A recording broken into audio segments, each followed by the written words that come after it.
Hello, Professor Dylan. This is my presentation of the importance of ASEAN in the South China Sea dispute. My scope of today's presentation is as follows. I'll first talk about ASEAN and the South China Sea, cover the claims made by member states of ASEAN and China, the importance of ASEAN in the South China Sea dispute, and their effectiveness of their past and present dialogues and roles through case studies. And I will also look at how ASEAN and South China Sea dispute hold significant weight in the realm of constructivism. Firstly, the Association of Southeast Asian Nations is an international organization originally established on the 8th of August 1967 with 5 members: Indonesia, Malaysia, the Philippines, Singapore, and Thailand. Fast forward to today, it comprises of 10 Southeast Asian countries with the addition of Brunei, Cambodia, Laos, Myanmar, and Vietnam. ASEAN aims to promote security and economic cooperation amongst the member states. If all 10 member states were to form a singular country, it would be projected to be the 7th largest economy in the world and by 2050, the 4th largest, effectively cementing ASEAN's standing as an economic powerhouse. ASEAN also operates under the principles of non-interference, consensus, and peaceful conflict resolution, all of which have shaped its approach to addressing complex geopolitical issues, particularly in the South China Sea. Moving on to the topic of the South China Sea, the sea is a region in the Western Pacific Ocean that holds significance in ASEAN's eyes. Within this region holds a remarkable amount of biodiversity and natural resources. The South China Sea contains over 30% of the world's coral reefs, valuable fisheries which are a significant source of animal protein for several member states of ASEAN, and large reserves of oil and natural gas have been discovered underneath the sea. Furthermore, the South China Sea contains some of the world's most important shipping lanes with an estimated $5.3 trillion worth of trade cruising through its waters, accounting for nearly 1/3 of all global maritime trade. With all these attractive facts and figures, it is understandable to see why the sea is so hotly contested. Next, China's claims. China is the most active claimant in the South China Sea and has the most territorial demands. According to their 9-dash line, a demarcation which encircles most of the sea and encompasses contested territories such as the Spratly Islands, Paracel Islands, and the Scarborough Shoal. China's assertiveness is marked by the construction of artificial islands and military installations. The Scarborough Shoal, which China claims has been contested by the Philippines and raised tensions between the two.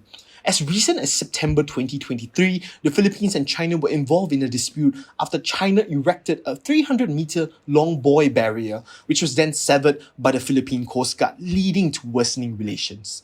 China's claims over the Scarborough Shoal and their actions against the Philippines is just one of the many disputes it has with ASEAN member states and a reflection of their capability to enforce their claims and control within the region.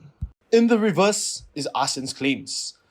It is important to note that ASEAN itself has no territorial claims over the South China Sea but acts as a forum for its member states to collectively address their individual territorial claims and broader regional issues pertaining to the South China Sea. Member states such as Thailand, Singapore, Cambodia, Laos, and Myanmar are neither a party to the dispute nor have they directly confronted China in the South China Sea. In addition to the Philippines' claims of the Scarborough Shoal, they also contest the Spratly Islands. Vietnam's claims, including the Spratly and Paracel Islands, have led to historical tensions between them and China. Malaysia has claims around Peninsular Malaysia and East Malaysia and also claims parts of the Spratly Islands. Brunei has a singular claim over the Louisa Reef, and due to its geographical proximity, it has overlapping claims of their exclusive economic zone with those of the Philippines, Malaysia, and Indonesia. With both sides making many claims and coming to even direct confrontation, has ASEAN been effective and does it even hold significance? ASEAN functions as a collective and their shared interests effectively shape their approach. The first shared interest is that ASEAN has a key emphasis on regional peace and stability. Non-claimant states, such as Thailand, endorse this approach as any form of conflict would adversely affect all member states, regardless of whether they have claims or not. On the reverse, claimant states such as Vietnam and the Philippines are more inclined to seek ASEAN's help to contain China's assertive actions. This is evident from their engagement in ASEAN forums and cooperation. With the most recent ASEAN forum in September 2023, ASEAN leaders met with Chinese Premier Li Qiang amid map controversy. The second shared interest is avoiding escalation and maintaining relations with China. Across all the claimants, whether assertive or non-assertive, they prioritize stability in the external environment whilst maintaining their territorial claims. In the case study of the Philippines, who has a history of tense relations with China, former President Rodrigo Duterte was willing to put aside the landmark ruling by the Permanent Court of Arbitration in favor of mending their relationship with China to focus on development. The third shared interest is to prevent the South China Sea from becoming a battleground for the power rivalry between the United States and China. This is in line with ASEAN's goal of autonomy and to not be entangled with the conflicts of major powers. Several ASEAN members welcome the US presence as a stabilizing factor but seek to avoid competition between the two powers. Singapore, which hosts a US naval presence, maintains its balance of relations to avoid being drawn into a confrontational scenario through the diplomatic approach of maintaining good relations with both superpowers. Despite these shared interests, one challenge occurs for ASEAN is through contradictory interests. The lack of a collective in defending individual claims of sovereignty by member states is highlighted in the case of Malaysia and Vietnam. For instance, Malaysia's actions in asserting its extended continental shelf rights overlap with Vietnam's territorial claims in the same area. This situation creates a challenge for ASEAN because it cannot clearly support all of its member states' sovereignty claims. To address these challenges and to build on realizing their shared interests, ASEAN has formed a common policy, the Code of Conduct for the South China Sea, or COC. The COC is an ASEAN-driven approach and is the only binding multilateral mechanism endorsed by both ASEAN claimant states and China. It aims to restrain claimants from provocative actions, de-escalate tensions, and reduce the need for outside involvement in the disputes, and represents a pivotal step in managing conflicts and promoting regional stability. So, is ASEAN and the COC effective? Critics have actually argued that COC may primarily serve China's interests as a means for them to buy time to continue their projects and keep the US out of this dispute. However, China's willingness to engage in binding COC negotiations constitutes a significant concession compared to initial expectations of a non-binding COC. Furthermore, China has softened its stance on contentious provisions, signaling its readiness to cooperate in the negotiation process. These developments challenge assumptions that China would solely prioritize its interests over those of ASEAN in the COC negotiations.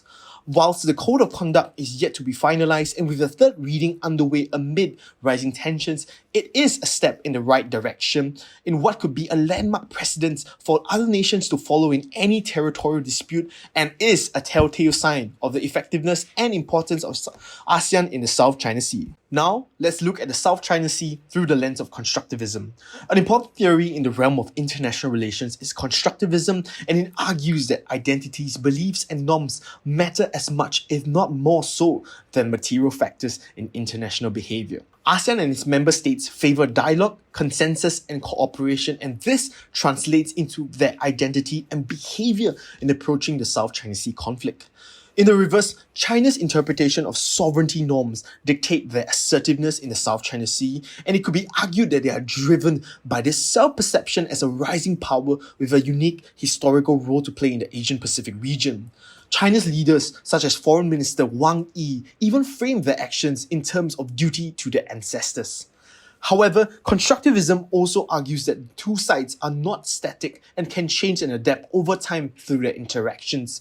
This learning process can lead to shifts in beliefs and behavior, and through the COC, as mentioned earlier, it is evident that both sides in the dispute continually evolve in their actions and behaviors. And as such, constructivism emphasizes the importance of non-material factors in international relations and can help explain the cooperative and diplomatic approach that ASEAN takes towards managing tensions in the South China Sea. In conclusion, while it can be said that ASEAN's inability to solve their internal disputes, a lack of an assertive position and delayed process of the COC hamper their reputation and overall effectiveness in managing the South China Sea dispute, it does not dampen their success. Former Lee Kuan Yew School of Public Policy Dean Kishore Mahbubani once stated that ASEAN deserves a Nobel Peace Prize in ensuring peace in the world's most divisive region. As such, ASEAN's existence in the South China Sea is of paramount importance and also sets a precedent for nations to follow in any conflict. I have now come to the end of my presentation. Thank you.